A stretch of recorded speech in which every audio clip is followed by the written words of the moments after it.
Binge Audio, c'est donc toi?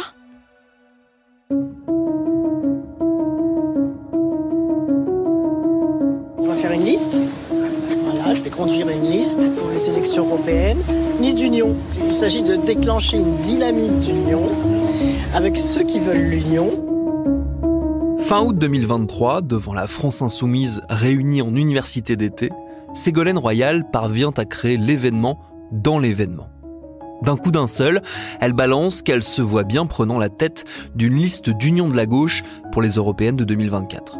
Ce n'était pas prévu, mais bon, elle a bien senti la salle, alors elle s'est lancée et elle a pris tout le monde de court.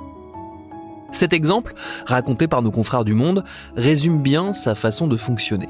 Ségolène Royal passe son temps à surprendre, à se surprendre même, tellement elle peut marcher au flair. Ségolène Royal est un personnage politique assez insaisissable, morte politiquement plusieurs fois et capable de renaître des cendres du bûcher qu'on lui a dressé. Jamais là où on l'attend, jamais là non plus où on aurait voulu qu'elle soit. Ce qui fait qu'aujourd'hui, on peut la retrouver autant en potentielle tête de liste de la France insoumise pour les européennes donc, après qu'elle a soutenu Macron, mais aussi parmi les chroniqueurs de Cyril Hanouna sur C8, après avoir fustigé la télé-poubelle. Ces paradoxes et ces revirements, ils racontent tout un pan de notre histoire politique récente dont on va remonter le fil dans cet épisode. Je suis Thomas Rozek et vous écoutez Programme B.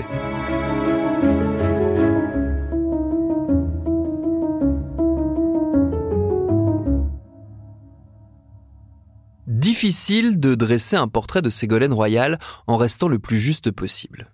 Car il faut faire la part des choses entre ce qui, d'un côté, relève de son bilan politique à elle, et de l'autre côté, ce que ça implique d'être une femme en politique depuis 30 ans. Tenez par exemple la fameuse histoire de la bravitude. Vous savez, c'est ce mot inventé qu'elle a lâché en pleine visite de la Grande Muraille de Chine pendant la campagne présidentielle de 2007. C'est un beau symbole, comme le disent les Chinois, qui n'est pas venu sur la Grande Muraille n'est pas un brave. Et qui vient sur la Grande Muraille conquiert la bravitude. Cette bourde ne dit pas grand-chose d'elle, mais à l'inverse, elle dit beaucoup du milieu dans lequel elle évolue. Si un homme avait fait cette erreur, ça aurait tourné à la blague vite oubliée. Mais pour Ségolène Royal, ça a été un sujet de moquerie particulièrement violente durant très longtemps. Vous savez, je ne vis pas dans le virtuel, je vis dans le réel. Enfin, quand même, vous le souhaitez. Mais alors, je ne sais pas. La bravitude, madame. Mais c'est pas forcément ça, justement, la bravitude. Parce que ça, c'était génial. Ça, la bravitude, c'est la zénitude. Oui, mais ça, la bravitude, en France, dans les bars et tout, c'était génial, c'était carton. Ouais. Son parcours, il symbolise cette gauche de gouvernement qui a plus fait pour garder le pouvoir que pour réaliser les espoirs que son électorat avait placés en elle. Qui a brouillé les cartes en cherchant à rester aux commandes à tout prix, quitte à s'allier avec ses ennemis d'hier. Elle fait partie de cette génération dont on se souviendra qu'elle a liquidé la social-démocratie, faute d'avoir su marier son progressisme libéral avec la défense des classes sociales les plus démunies.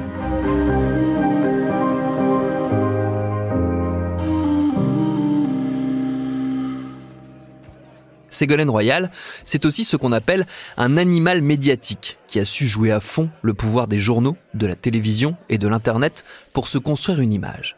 Un jeu évidemment à double tranchant. Mais comment résumer toutes ces facettes ? Peut-être que le plus simple, pour essayer de la définir, c'est de vous raconter 5 moments médiatiques qui ont construit sa carrière. Le jour où elle demande une circonscription à François Mitterrand. C'est une des toutes premières images qu'on a d'elle. En 1988, Ségolène Royal est une jeune conseillère politique à l'Élysée au moment où débute le second septennat de François Mitterrand. Elle est arrivée dans les bagages de Jacques Attali en 82 et son métier depuis, c'est de trouver une nouvelle idée par jour. Nous sommes au beau milieu de la cérémonie d'investiture du président qui sert toutes les petites mains dont Ségolène Royal fait partie. Elle se penche alors vers lui et lui demande s'il peut faire quelque chose pour elle. Ce quelque chose, en l'occurrence, c'est une circonscription où elle pourrait se faire élire députée à l'occasion des élections législatives qui approchent. Elle se fait rabrouer par François Mitterrand qui répond un peu sèchement qu'il est un peu tard, mais qu'il le fera s'il est encore temps. Et il est encore temps, puisqu'elle obtient l'investiture dans les Deux-Sèvres où elle est parachutée, puisque jusqu'à présent, elle était élue locale dans le Calvados. Cette circonscription est jugée ingagnable. Et pourtant, à l'issue d'une campagne de terrain, elle devient députée des Deux-Sèvres, là où elle construira une bonne partie de sa carrière politique. À noter que son compagnon d'alors, François Hollande, se ramasse en Corrèze dans le même temps.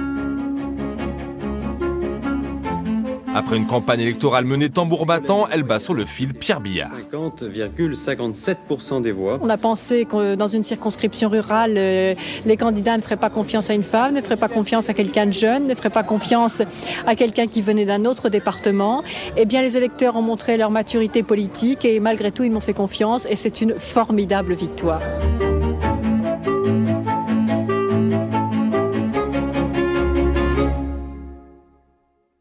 Cette scène avec François Mitterrand, elle en dit long sur son culot et son audace. Mais n'oublions pas les évidences. Si elle ne l'avait pas demandé, personne ne lui aurait donné ce qu'elle pensait être juste. Ségolène Royal le sait déjà. Si on est une femme et qu'on a de l'ambition, ce qui est considéré comme une qualité chez un homme, il faut s'imposer plus encore que tout le monde. Autre enseignement, l'audace crée les opportunités. Encore faut-il ensuite gagner les batailles politiques.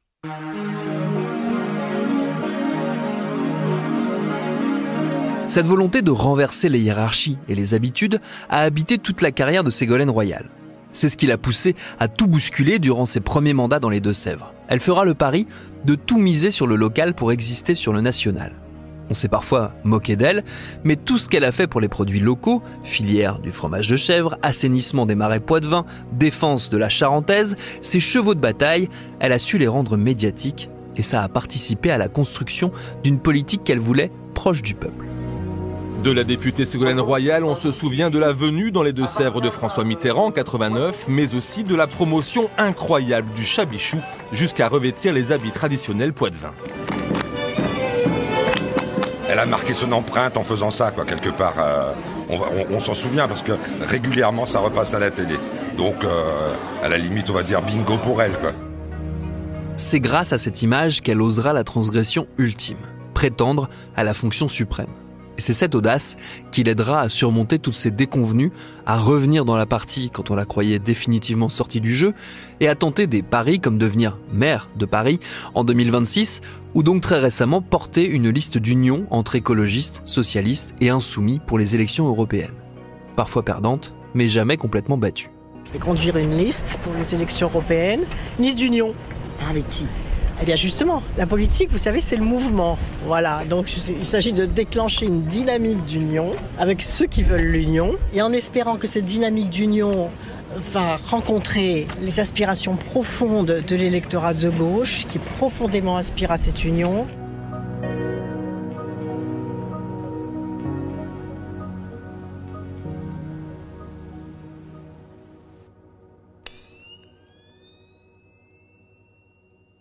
Le jour où elle présente son bébé à la télé. Ségolène Royal a senti venir une évolution majeure de la vie politique de ces 30 dernières années, la pipolisation de la vie publique. Et elle n'a pas fait que l'accompagner, elle en a été un des moteurs majeurs. Des médias dont elle a su tirer profit comme personne jusqu'à ce que tout se retourne contre elle, mais nous n'en sommes pas encore là.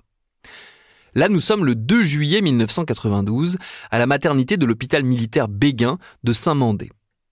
Celle qui est alors la toute récente ministre de l'Environnement de Pierre Bérégovoy a accouché la veille de son 4e enfant, une petite fille appelée Flora. Ségolène Royal veut montrer qu'elle est une ministre moderne et qu'on peut avoir 4 enfants et continuer à être ministre. On ne peut pas lui donner tort, mais la méthode qu'elle choisit va contribuer à faire tomber les barrières entre vie privée et vie publique. Nous sommes donc à la maternité et Ségolène Royal accueille dans sa chambre les caméras de TF1 et de France 2, on disait Antenne 2 à l'époque, pour leur présenter sa fille. Le sujet dure 1 minute 30, on voit la maman tenir sa fille dans ses bras et la reposer dans son berceau. Ségolène Royal y explique qu'elle fait ça pour la cause des femmes, pour montrer à quel point il est difficile dans la société de concilier travail et maternité. Sa maman est ministre. Flora ignore encore que c'est une première dans l'histoire de la République. Un bébé d'1 jour qui fait son entrée sur la scène publique, une petite fille qui fait déjà sa première télé.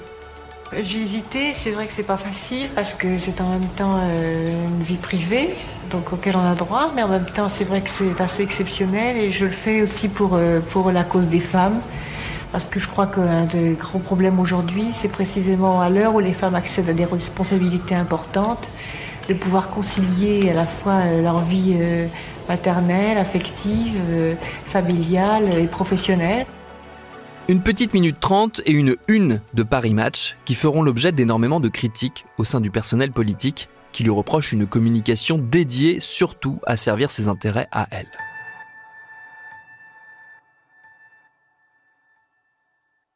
Bien des années plus tard, elle reviendra sur cet épisode. C'était mon premier poste ministériel et je ne me suis peut-être pas rendu compte de l'impact des images. Vu l'interprétation qui en a été faite, c'était sans doute une erreur. Erreur ou pas, elle va continuer à mettre en avant sa personne pour le bien de sa carrière. Dans le journal Le Temps, Serge Anderlin raconte ainsi. La presse est entrée dans l'ère du people. Elle a faim d'intime. Madame la ministre ne la décevra pas. À pied, à cheval et surtout en voiture électrique de fonction, les 3 premiers bébés de Madame Royal et de son mari grandissent sur papier glacé. Ségolène Royal devient une icône, ministre, mère, compagne, mais pétrie aussi de principes et de morale. Elle est l'archétype de la femme moderne. Ségolène Royal accepte volontiers cette pipolisation de sa personne, à laquelle elle a largement contribué. On la voit souvent sur les plateaux de télévision, de préférence dans les talk-shows généralistes. Que dit-elle ? Beaucoup de choses. Ségolène Royal a inventé en France la politique sans politique. C'est sans doute ce qui la rend si populaire. Ségolène Royal est époque, elle capte l'air du temps et les sujets société, a compris qu'une élection se joue désormais davantage chez Marc-Olivier Fogiel ou Michel Drucker qu'en ferraillant sur les 35 heures.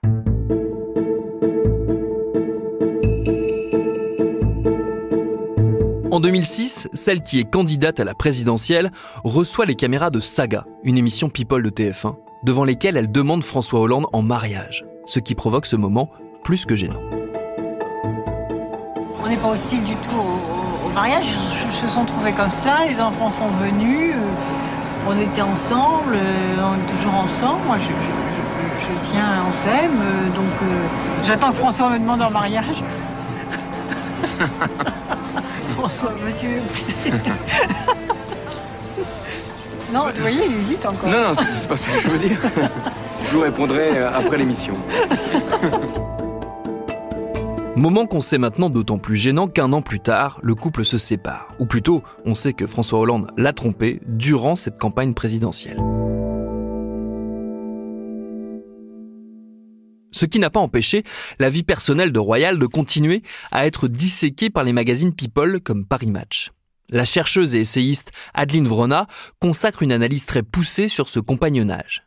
Elle relève notamment que la femme politique incarne, je cite, « les premières fois, première grossesse pour une femme ministre en exercice, première victoire envisageable pour une femme à la présidentielle, première candidature en couple au présidentiel, première fois que monsieur laisse la place à madame, première femme politique qui a frôlé la fonction suprême. »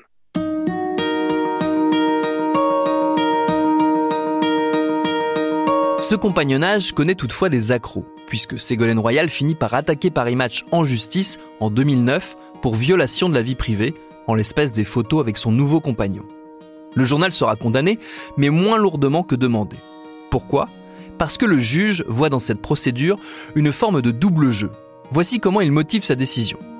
L'étendue du préjudice invoqué doit toutefois être également appréciée à la mesure de la discrétion relative dont la demanderesse a tenu à s'entourer depuis de nombreuses années.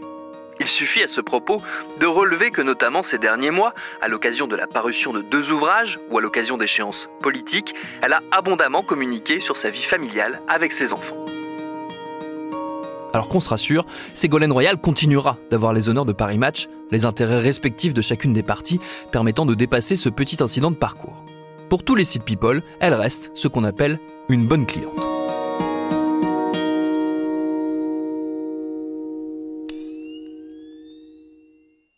Le jour où elle s'en prend à Dorothée. Moderne, c'est le qualificatif qui revient très souvent dans les portraits consacrés à Ségolène Royal. C'est à la fois vrai, car elle a changé la manière de faire de la politique, c'est aussi complètement faux, tant elle a pu paraître très loin des idées progressistes ou des choses de son temps. Prenons un premier exemple. Nous sommes en décembre 88. La députée des Deux-Sèvres promet de déposer une loi pour protéger les enfants de la violence à la télévision. La question est, est-ce que vous avez remarqué, madame, une escalade de la violence à la télévision française et depuis quand? Je crois que c'est indéniable. Je crois qu'il y a une escalade de la violence, d'abord parce qu'on est dans une société qui voit reculer les frontières de ce qui est considéré comme supportable. C'est bien sûr toujours difficile à mesurer, mais vous savez, un hebdomadaire a récemment mesuré justement cette augmentation de la violence à la télévision, et en une semaine, on a pu voir 15 viols, dont 2 viols d'enfants, 27 scènes de torture, 13 tentatives de strangulation, 8 suicides et plus de 600 meurtres. Toute chaîne et tout programme confondu? Toute chaîne et tout programme confondu, et je crois que trop c'est trop. Je pense que beaucoup de personnes pensent comme moi et n'osent pas le dire de peur de se ridiculiser. Elle précise sa pensée dans un livre qui sort quelques semaines plus tard et qui s'appelle « Le ras-le-bol des bébés zappeurs ». Elle s'en prend notamment au manga, je cite. « Les dessins animés japonais ne sont que coups, meurtres, têtes arrachées, corps électrocutés, masques répugnants, bêtes horribles, démons rugissants. La peur, la violence, le bruit, avec une animation minimale, des scénarios réduits à leur plus simple expression. » Ce faisant, elle vise plus particulièrement une émission de TF1 destinée aux enfants, le Club Dorothée, qui diffuse Dragon Ball Z, Ken le Survivant et autres chevaliers du Zodiaque. Certaines versions destinées à la télévision française ont déjà été édulcorées, mais pour Royal, ça ne suffit pas. Il faut les interdire. Elle écrit « Dorothée ne doit pas voler leur enfance aux tout petits et se doit de diffuser de la tendresse et de la poésie. » Si le Club Dorothée fermera ses portes bien des années plus tard, la sortie de Ségolène Royal signera l'arrêt de mort de Ken le Survivant et de Dragon Ball Z. Et la mise au placard des mangas à la télévision. Il faudra attendre qu'une nouvelle génération arrive pour qu'ils y retrouvent une place. Les séries sont parfois beaucoup plus violentes que les films, et il faudra aussi parler des dessins animés japonais qui sont terribles.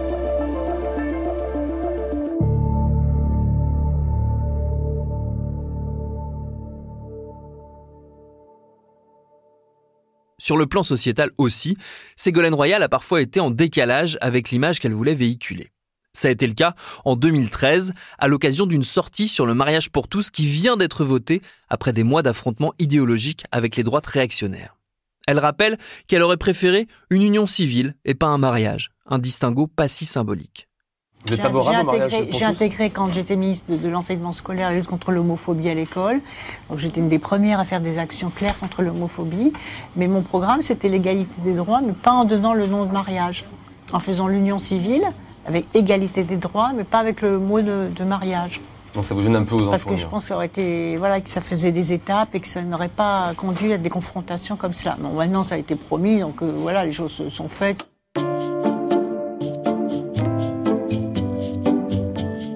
Quelques années plus tôt, elle s'en prenait au port du string chez les jeunes filles, en voulant l'interdire plutôt que de défendre le droit des femmes à porter les vêtements qu'elles veulent. Elle s'en défendait ainsi. Aux yeux des garçons, le string réduit les jeunes filles à leur postérieur.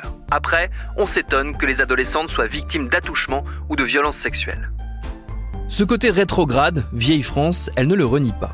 Dans un récent article du Monde, elle assume ses fondamentaux spirituels, héritage d'une éducation catholique. Elle rappelle aussi son meeting de Charletti et son christique « Aimez-vous les uns les autres » qui lui est venu comme ça, en pleine communion avec la foule. Il y a des expressions qui ne trompent pas.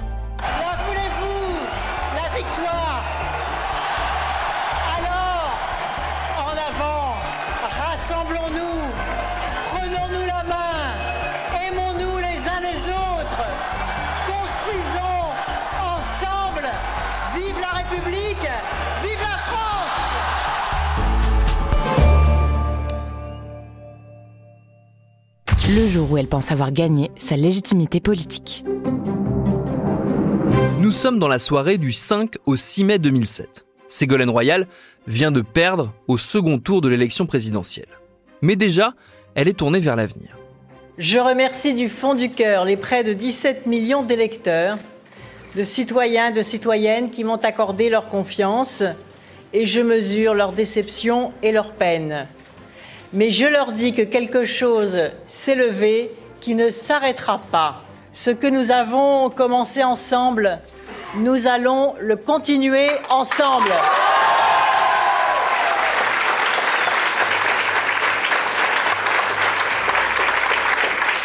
Vous pouvez compter sur moi pour approfondir la rénovation de la gauche et la recherche de nouvelles convergences au-delà de ces frontières actuelles. C'est la condition de nos victoires futures.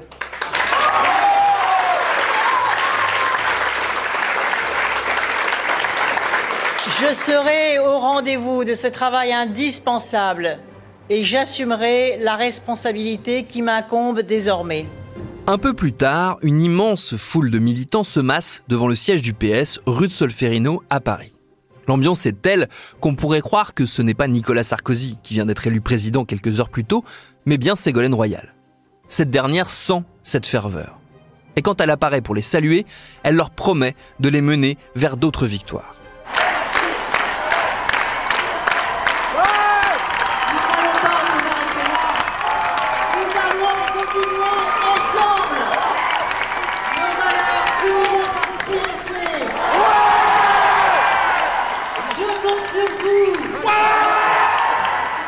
Elle est toute sourire. Elle pense que la question de sa légitimité ne se pose plus. Et c'est vrai qu'elle revient de loin, car elle a dû lutter jusque dans son propre camp pour s'imposer.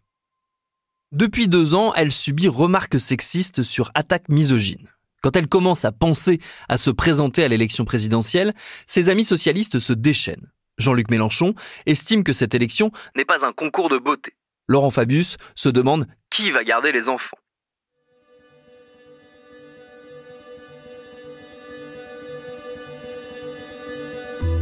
Une fois désignée comme la candidate du PS à la présidentielle, tout l'appareil du parti aurait dû se mettre à son service. Mais elle va payer son indépendance et son manque de poids au sein du PS. Non seulement elle n'obtiendra pas le soutien attendu, mais elle continuera de subir un procès en compétences venant de son propre camp. Des amis qui veulent lui faire payer son investiture et qui instillent le doute chez les électeurs. La présidentielle n'est pas un concours de beauté. Ça j'ai retrouvé, c'est Jean-Luc Mélenchon qui avait dit ça. Ouais. C'est surprenant quand même. Très surprenant. Très violent aussi, parce que je n'ai retenu que les attaques venant de mon camp. Les attaques qui viennent de l'adversaire, c'est de bonne guerre. Disons, même si c'est dégradant, c'est malheureusement la vie politique. Mais quand ça vient de votre propre camp, donc ce que j'explique, c'est que finalement, une femme qui avait l'outrecuidance de pouvoir penser qu'elle pouvait accéder à la fonction suprême, avait déchaîné des violences dans la bouche des hommes qui considéraient que finalement je leur prenais leur place d'une certaine façon, alors que j'avais été démocratiquement désignée par une majorité d'adhérents, de militants, par près de 4 millions de personnes. Mais cette légitimité-là, elle m'était refusée tout simplement parce que j'étais une femme. Elle serait incapable de s'imposer dans la cour des grands, dixit ces vieux sages. Alors partout où elle passe, la candidate se sent obligée de décliner son CV. Elle a fait l'ENA, elle a été conseillère politique de Mitterrand, elle a été députée, plusieurs fois ministre, présidente d'une grande région. Et surtout, au moment de la campagne, elle porte une idée particulièrement novatrice et pourtant moquée, la démocratie participative, dont l'absence est au cœur de grands conflits sociaux de ces dernières années. Au soir du 6 mai 2007 donc, Ségolène Royal pense qu'elle peut se projeter en 2012 pour un nouveau round. Erreur. 5 ans plus tard, la magie avec le public est rompue. Elle continue de se faire savonner la planche par ses amis et elle accumule les échecs politiques. À la primaire socialiste, elle est battue par son désormais ex-compagnon François Hollande, un point final à cette aventure. J'ai reçu un mandat d'une partie d'entre vous. Un mandat impérieux. Celui de faire gagner la gauche. J'y consacrerai toutes mes forces, toute mon énergie.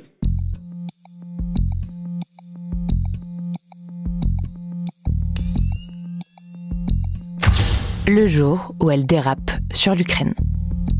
Ségolène Royal ne disparaît jamais totalement des radars. Elle finit toujours par ressurgir d'une manière ou d'une autre. Elle-même dit qu'elle ne pourra jamais s'arrêter. Elle veut encore croire que sa chance se représentera. Mais vouloir exister à tout prix peut mener dans le mur. Nous sommes le 1er septembre 2022 sur BFM TV. L'ancienne candidate à la présidentielle y commente l'actualité. C'est comme ça qu'elle existe, car politiquement, elle a vécu échec sur désillusion. Elle a d'ailleurs récemment été virée de son poste d'ambassadrice pour les pôles arctiques et antarctiques après avoir critiqué Macron qu'il y avait nommé. Ce 1er septembre 2022 donc, elle commente la guerre en Ukraine. Et comme beaucoup de commentateurs, elle parle sans vraiment savoir ce qu'elle raconte. En l'occurrence, elle met en doute le bombardement de la maternité de Mariupol et dénonce la propagande de guerre par la peur du président ukrainien. Une analyse fausse, saluée évidemment par les amis de Poutine. Et si Ségolène Royal s'excuse, elle tient quand même à préciser que beaucoup de gens pensent comme elle. On le sait, qu'il y a une propagande de guerre par la peur d'ailleurs. Et ne serait-ce que le premier événement qui a été dit, la maternité bombardée. Quand M. Zelensky a fait le tour des parlements européens, et c'est là que le processus de paix s'est interrompu, il a utilisé ça, il a dit « j'ai rencontré une femme enceinte qui m'a dit « vengez-moi », etc. Il a été incapable de donner le nom de cette femme, on n'a pas su le nom des victimes, et vous pensez bien que s'il y avait eu la moindre victime, le moindre bébé avec du sang, à l'heure des téléphones portables, on les aurait eus. Cette rhétorique, elle n'est pas sans rappeler celle des complotistes, mais aussi celle des émissions de télévision, peut-être pas si étonnant donc de la retrouver en cette rentrée chroniqueuse chez Hanouna. Reste une question de cohérence globale. Elle qui a passé son temps à dénoncer la télépoubelle et la violence à l'écran, comment peut-elle travailler pour Hanouna et Bolloré ? Pour se justifier, elle dit qu'il faut expliquer la politique à tout le monde, qu'il faut parler à tous les publics. C'est souvent l'excuse facile pour justifier tous les discours rétrogrades. Ces choix s'expliquent aussi par la peur du vide. Ne pas exister, c'est pire que tout. Tant pis pour les dommages collatéraux. Qu'importe. Ségolène Royal croit toujours en elle. Même si parfois, elle reste la seule. Merci à David Carzon qui signe le texte de cet épisode de Programme B, un podcast de Binge Audio préparé par Charlotte Bex, réalisé par Estelle Collat. Tous nos épisodes, les anciens comme les nouveaux, sont à retrouver sur vos applis de podcast préférés. Cherchez-nous sur Internet si vous voulez nous parler. Et à très vite pour un nouvel épisode.